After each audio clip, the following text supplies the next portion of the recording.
Article number 67: Automating Your Path to Financial Freedom. Not everyone enjoys dedicating substantial time to thinking about investing.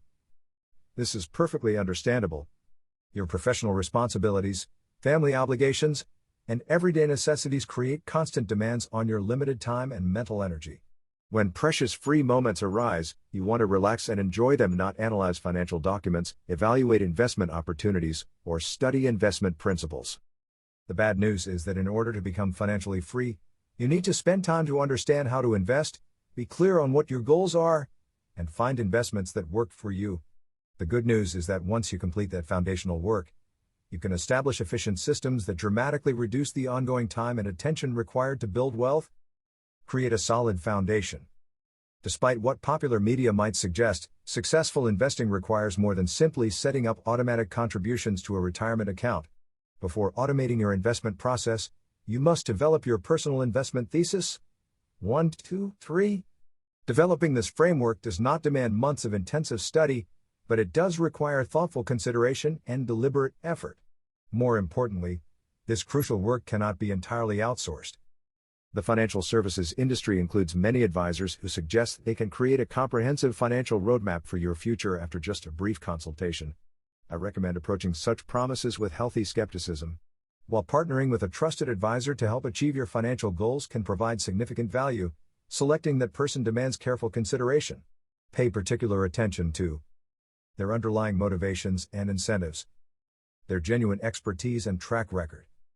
Many financial advisors are affiliated with specific companies and are compensated when people invest with them. That means that they have an underlying bias towards recommending specific financial products. Someone employed at a brokerage house will always recommend stocks and bonds, and someone at a real estate investment company will recommend the real estate deals that they provide. There is nothing wrong with this advice, as long as you recognize the inherent bias that you are getting. To minimize potential bias, seek advice from either a fiduciary professional legally obligated to prioritize your interests or someone you trust who demonstrably values your financial well-being above their own gain. Alternatively, gather perspectives from multiple qualified sources and formulate your own approach based on your specific situation. Most importantly, avoid taking financial guidance from anyone who has not already achieved the financial objectives you aspire to reach. Success manifests differently for each individual, and your personal goals and optimal path depend on your unique circumstances. Many well-intentioned but inadequately informed friends and relatives simply recycle advice they have received without critical evaluation. Even legitimate experts may offer guidance that works effectively for their situation but proves unsuitable for yours. You would not learn to play the piano by taking advice from a guitar player. You want to find someone who plays the piano at the level, or above, that you want to play and find out how they got there. The same holds true for investing. By understanding your investment thesis, you can identify people who have accomplished what you are trying to do, and learn what they did to achieve that. Creating automated systems. Once you have a very clear idea of where you want to go and the steps required to get there, the hard work is done.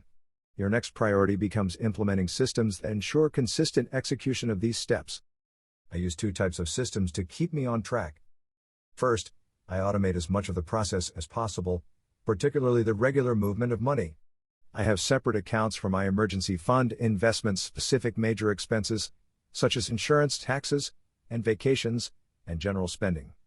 I know how much I want to go towards each of those activities in a given month and have automatic transfers set up to move that money. I also have all of my bills set up on autopay, typically to my credit cards, which are automatically paid in full every month. As a result, I only spend an hour or 2 each month tracking all of my expenses as I balance my checkbooks and review my credit card expenses. I never worry about ensuring the payments are made on time. As part of my monthly review, I identify whether there are any additional transfers that are required. For example, if my credit card was charged for an insurance bill this month, I move money from the insurance account to cover it. This system minimizes the ongoing time and energy I need to spend on managing expenses. Second, I dedicate time to reviewing my processes once a year. While personal circumstances and goals naturally evolve over time, these changes typically occur gradually. I find that reviewing my financial philosophy and strategy every 9 to 15 months allows me to make targeted adjustments that accommodate these changes. This comprehensive review typically requires just 2 to 4 hours annually. Putting this into practice. A couple of weeks ago, I worked with friends of mine to take the first steps to automating their financial future. This couple, both doctors, making a good annual salary, are not interested in financial planning, but recognize that they need to do something to be able to meet their goals. Specifically, they want to transition to part-time work in about 10 years, complete multiple major house renovations before reducing their work schedule. They had diligently followed conventional financial advice, eliminating student loan debt, making additional mortgage payments on their 25-year fixed-rate loan, 3% interest, maximizing 401k contributions, and saving monthly for their renovation projects. None of this is inherently bad, but a few small tweaks can dramatically improve their overall financial position. My recommendations to them were to move the money they are saving for renovations from their bank account to a money market account. This changes the interest they are paid from 0.05% to 4.2%, generating thousands of extra dollars while still maintaining access to the money and having very low risk. Instead of paying off their mortgage, invest that money in an index fund. Given the low rate on their mortgage, and the fact that they can deduct the interest on their taxes, they are much better off investing that money. In addition to increased growth, they retain access to that money if they need it instead of it being locked in their house. Change their 401k investment from a target date fund to index funds. They are paying high fees for their current investment and, since they are over 20 years from retirement, are not getting a lot of benefit. Switching to low-cost index funds instead will reduce the drag on their returns. It took under 2 hours to make these changes. Now they are set up with the ongoing work automated. There is nothing to think about on a month-to-month basis, as the money will move on schedule. The projected benefit of these changes, when taken over the next 20 years, is expected to be over $2 million. As their situation evolves over the next few years, we will have a few more conversations, for example about potentially moving some money from index funds to real estate, but there is no ongoing time commitment required.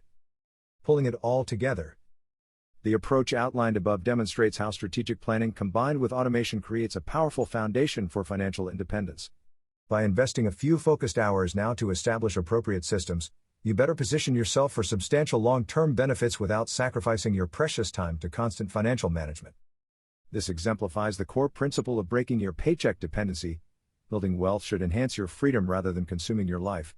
With the right knowledge and systems, you can create abundant passive income streams that gradually replace your reliance on active income, allowing you to determine how you spend your time based on passion and purpose rather than financial necessity. For additional reading, https://www.mbcray.com/blog/61 Establishing Your Investment Thesis Part 1 Define Your Goal/ https://www.mbcray.com/blog/62 Establishing Your Investment Thesis Part 2 Clarify Your Strategy/ https://www.mbcray.com/blog/63 Establishing Your Investment Thesis Part 3 Determine Your Tactics/ This article is my opinion only, it is not legal, tax, or financial advice. Always do your own research and due diligence. Always consult your lawyer for legal advice, CPA for tax advice, and financial advisor for financial advice.